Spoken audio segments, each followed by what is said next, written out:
everybody, gagawa tayo ngayon ng stuffed zucchini or kusa in Arabic. Ayan, ito po yung rice masuri. Ayan, papakita ko sa inyo kung paano ito tanggalin ng laman.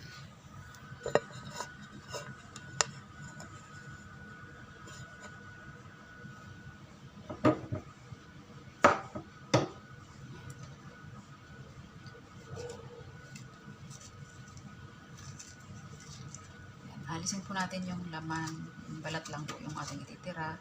Kasi lalagyan natin mamaya ng Japanese rice o yung rice masuri na ginisa. Ayan.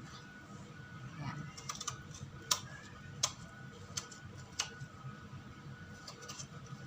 Kailangan matanggal lahat yung laman.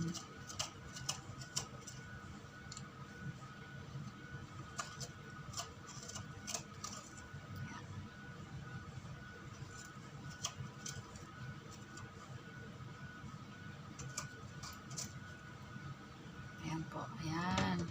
Mamaya, lagyan po natin ito ng rice masuri.